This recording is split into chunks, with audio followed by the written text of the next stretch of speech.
Урматтуу төрага, урматтуу делегация башчылары, кадырлуу башкы катчы, кымбаттуу меймандар жана мырзалар, бүгүнкү жолугушуунун бардык катышуучуларынын куттуктоого жана күтүп алуу учурун мыкты деңгээлде уюштургандыгы, улуттук салт санаага ылайык меймандостук менен тосуп алгандыгы үчүн Түркмөнстандын президенти урматтуу Гурбангулу Бердимухамедов мырзага ыраазычылык билдирүүгө уруксат этиңиздер.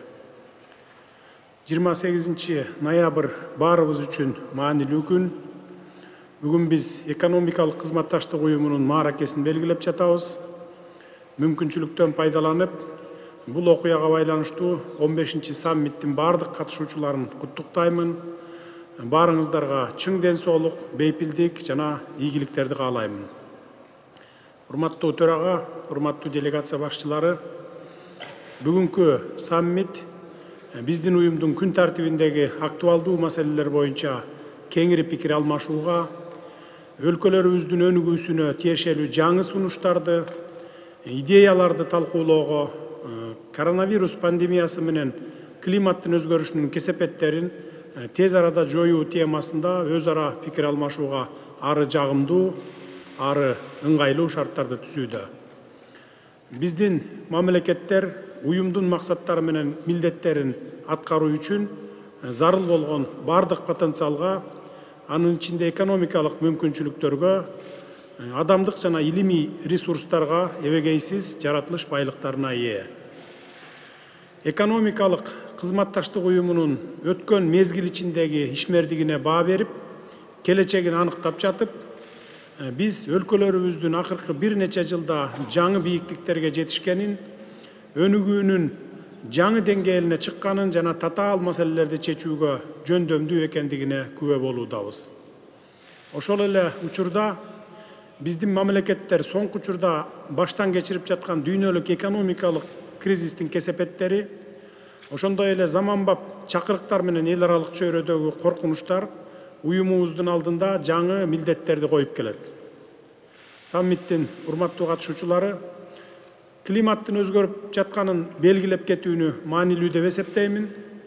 Себеби бул маселе өтө олуттуу глобалдык көйгөй.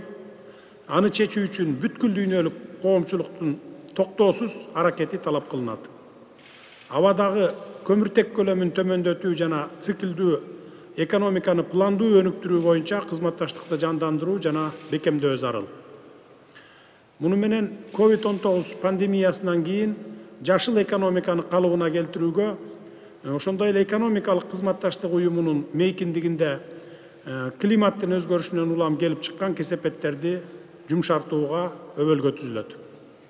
Кыргызстан 2050 жылга чейин бул жаатта көмүртектин нейтралдуулугуна жетишүүгө аракет кылат. Энергиянын кайра жаралуучу булактары биринчи кезекте гидроэнергетика, көмүртексиз өнүгүү саясатынын локомотиви болот. Энергиянын натыйжалуулугун арттыруучу жана аны үнөмдөөчү технологияларды киргизүү аркылуу Кыргызстандын жана региондун башка өлкөлөрүнүн гидроэнергетикалык потенциалын ишке ашыруу, анын ичинде Каса 1000 долбоорунун алкагында Бириккен Улуттар уюмунун туруктуу өнүктүрүү жаатындагы айрым максаттарына жетишүүгө түрткү берүү бүтүндөй Орто Азия регионунун экологиялык жактан таза электр энергиясы менен камсыздоого өбөлгө болот эле. Ушуга байланыштуу экономикалык кызматташтык уюмунун алкагында гидроэнергетика комплексинде өз ара пайдалуу инвестициялык кызматташтыкты мамлекеттик жеке өнөктөштүк принциптеринин негизинде түзүүнү сунуштайм жана парник газдарын бөлүп чыгаруунун көлөмүн азайтуу жолу менен климаттын өзгөрүшүнө ыңгайлашуу боюнча биргелешкен чараларды көрүүгө чакырам.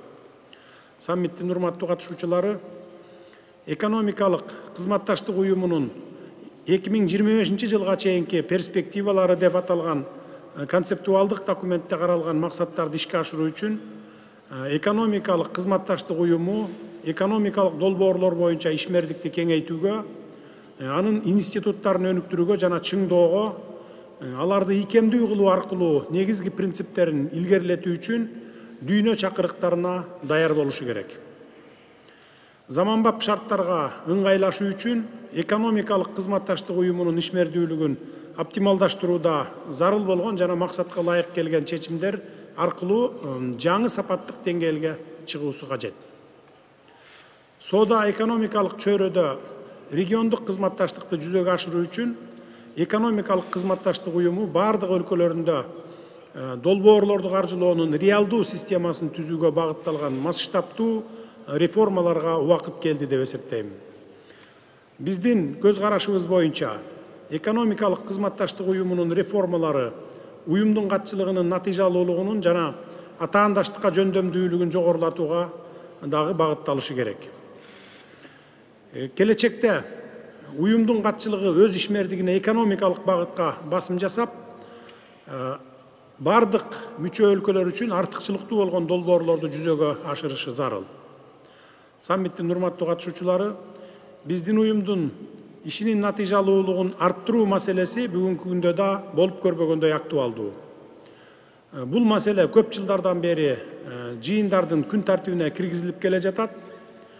Биз кеңейтилген региондук кызматташууда, экономикалык өсүштө жана чөлкөмүбүздү өнүктүрүүдө экономикабыз үчүн артыкчылыктуу болгон транспорт жана коммуникациялар, өнөр жай, энергетика, соода жана инвестиция, туризм жана айлана чөйрөнү коргоо сыяктуу тармактарда тийиштүү стратегия иштеп чыгып, аны ишке ашырууда чечкиндүү болушубуз керек. Ошондой эле айыл чарба, бажы жана саламаттыкты сактоо жаатында өз ара иш аракет жүргүзүүнү улантууга олуттуу көңүл буруу зарыл. Саммиттин урматтуу катышуучулары, экономикалык маселелерди ийгиликтүү чечүү үчүн уюмдун эң олуттуу милдети региондук инфратүзүмдү түптөө жана өнүктүрүү болуп саналат. Анын ичинде бирдиктүү транспорт түйүнү, телекоммуникация, өткөрмө түтүктөр жана энергия система тармагы камтылышы керек. Анткени ал регион ичиндеги жана региондор аралык натыйжалуу кызматташтыктын зарыл шарты болуп эсептелет. Кыргызстан экономикалык кызматташтык уюмунун башка өлкөлөрү менен биргеликте чыгыш, батыш жана түндүк, түштүк транспорт коридорлорун өнүктүрүүгө жигердүү катышууда. Бул Борбор Азия өлкөлөрүнө Түркменстан жана Иран аймактары аркылуу Перси булуңуна чыгууга мүмкүнчүлүк берет. Биз ошондой эле экономикалык кызматташтык уюмунун аймагында транспортты жана коммуникацияларды өнүктүрүү боюнча экономикалык кызматташтык уюмунун иш аракеттер программасына кирген Өзбекстан, Кыргызстан, Кытай темир жолун куруу долбоорун илгерилетүүгө зор маани беребиз. Кыргыз Республикасы Шахид Ражаи портун пайдалануу аркылуу Кыргызстан, Өзбекстан, Түркменстан, Иран каттамы боюнча транспорт коридорунун транзиттик мүмкүнчүлүктөрүн жогорулатуу жаатында жигердүү иш жүргүзүп жатат.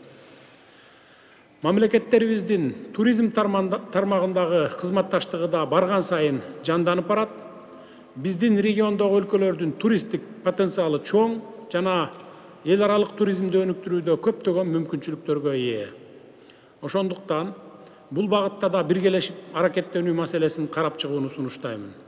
Урматтуу катышуучулар, биздин региондо тынчтык жана туруктуулук болмоюнча экономика жаатында ийгиликтүү кызматташуу мүмкүн эмес экенин баарыбыз жакшы түшүнөбүз. Аймактык коопсуздук маселесине токтолуу менен экономикалык кызматташтык уюмунун өлкөлөрүнө түздөн түз таасирин тийгизген Афганистандагы кырдаал тууралуу эки ооз сөз айта кетейин. Кыш мезгилинин алдында Афганистандагы социалдык экономикалык абал бизди абдан тынчсыздандырат. Дал ушул гуманизм принциптеринин негизинде биз учак менен аз да болсо Кабулга, ошондой эле жүк ташуучу транспорттор менен алыскы Кичи жана Улуу Памирдин аймактарынын тургундарына гуманитардык жардам жеткирдик. Мындан тышкары Кыргыз Республикасында билим алып жаткан афган жарандарына студенттик визаларды берүүнү уланталы деп чечтик. Биз баарыбыз Афганистандын жарандык согуштун туңгуюгуна түшүп кетишине жол бербөө үчүн болгон күч аракетибизди жумшашыбыз зарыл деп эсептеймин. Ушуга байланыштуу Кыргызстан экономикалык кызматташтык уюмуна мүчө болгон мамлекеттерди Афганистандагы кырдаалдын мындан ары курчушуна жол бербөө үчүн Афган элине гуманитардык жардам көрсөтүүнү улантууну сунуштайбыз. Саммиттин урматтуу катышуучулары, сөзүмдүн аягында биздин уюмга кирген өлкөлөрдүн экономикалык өнүгүүсү үчүн эбегейсиз зор мүмкүнчүлүктөрү бар экенин, бирок алар азырынча толук көлөмдө пайдаланылбай жаткандыгын белгилегим келет.